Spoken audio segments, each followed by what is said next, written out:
Wah, wah, wah.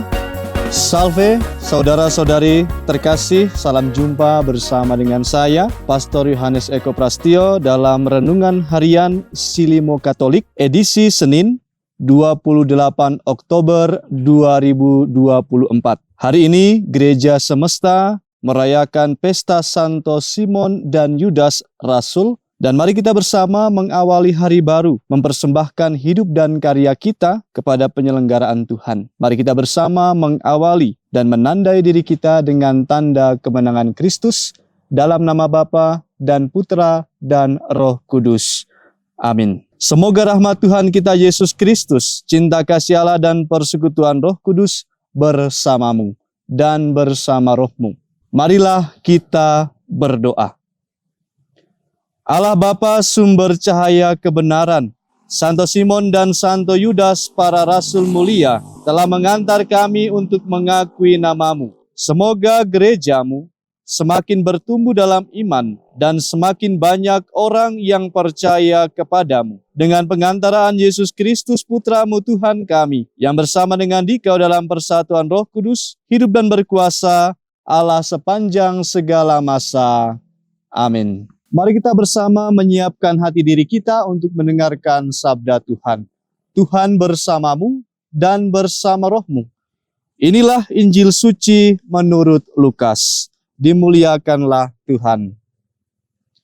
Sekali peristiwa, Yesus mendaki bukit untuk berdoa. Semalam-malaman ia berdoa kepada Allah. Keesokan harinya, ketika hari siang, ia memanggil murid-muridnya, lalu memilih dari antara mereka 12 orang yang disebutnya rasul. Mereka itu ialah Simon yang juga diberinya nama Petrus, Andreas saudara Simon, Yohanes dan Yakobus, Filipus dan Bartolomeus, Matius dan Thomas, Yakobus anak Alfeus, dan Simon yang disebut orang Selot, Yudas anak Yakobus, dan Yudas Iskariot yang kemudian menjadi pengkhianat. Lalu Yesus turun bersama mereka dan berhenti pada suatu tempat yang datar. Di situ berkumpul sejumlah besar dari murid-muridnya dan banyak orang lain yang datang dari seluruh Yudea dan dari Yerusalem, dari daerah pantai Tirus dan Sidon. Mereka datang untuk mendengarkan dia dan untuk disembuhkan dari penyakit mereka. Juga mereka yang dirasuk oleh roh-roh jahat beroleh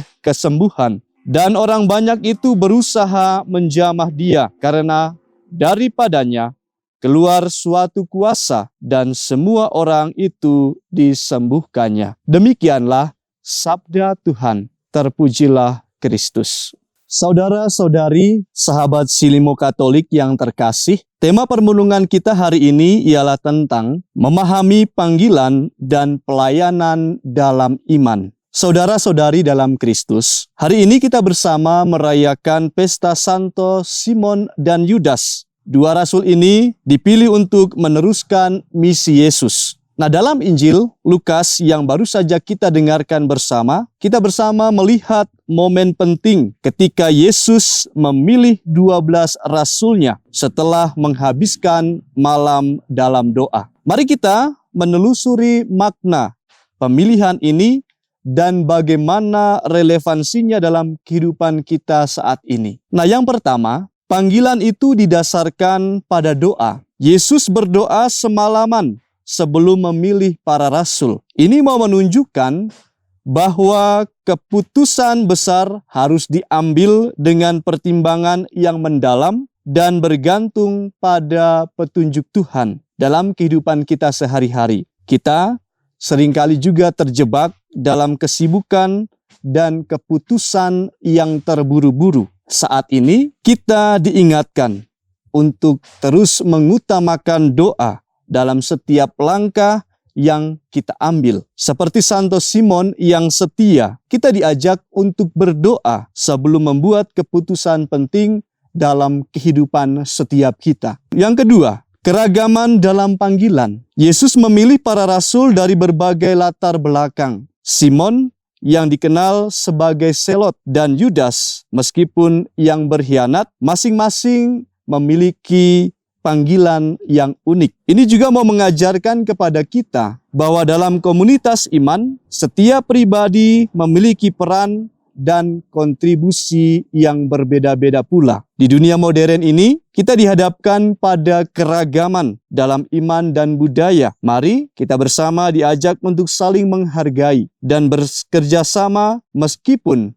kita berasal dari latar belakang yang berbeda, karena semua kita dipanggil untuk misi yang sama. Yang ketiga, pelayanan yang penuh kuasa. Setelah pemilihan, Yesus menyembuhkan banyak orang dan mengusir roh jahat. Melalui para rasul, kuasa Allah dinyatakan. Dalam konteks kita saat ini, kita diingatkan bahwa pelayanan kita tidak hanya sebatas kata-kata, tetapi juga disertai dengan tindakan yang nyata. Kita semua dipanggil untuk menjadi saluran berkat bagi sesama, terutama mereka yang terpinggirkan, mereka yang membutuhkan. Dengan mengikuti teladan Santo Simon dan Yudas, kita harus berani mengambil tindakan dalam pelayanan kita, baik di lingkungan gereja maupun di tengah masyarakat. Yang keempat, kesetiaan di tengah tantangan. Yudas Iskariot, meskipun dikenal karena pengkhianatannya, juga mau mengingatkan kepada setiap kita bahwa setiap orang bisa jatuh dalam kelemahan.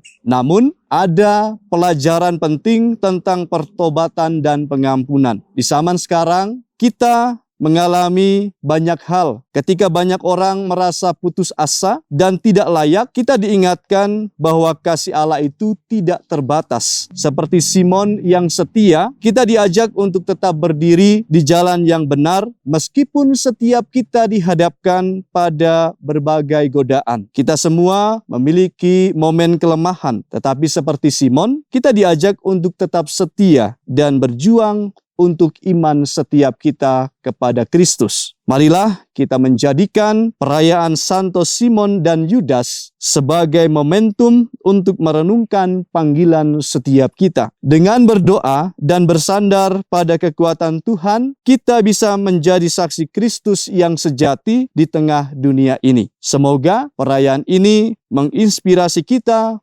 untuk lebih berkomitmen dalam misi dan pelayanan setiap kita. Amin. Marilah kita berdoa. Allah Bapa yang Maha Kasih, kami bersyukur atas segala anugerah dan kebaikan-Mu. Buatlah setiap kami mampu untuk ikut mewartakan Injil-Mu dalam terang Roh Kudus. Semoga doa dan pertolongan para rasul-Mu, Santo Simon dan Yudas, melindungi kami senantiasa dalam peziarahan menuju hidup yang abadi. Dengan pengantaran Kristus Tuhan kami. Amin. Mari kita bersama memohon rahmat berkat Tuhan.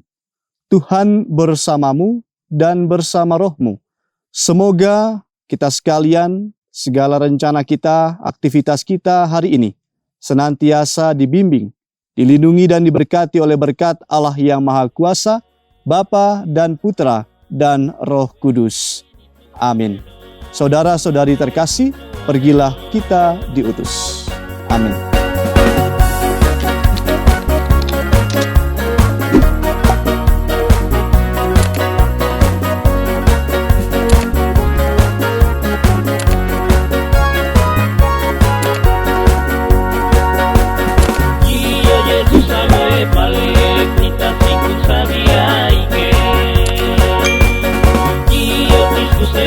Vale,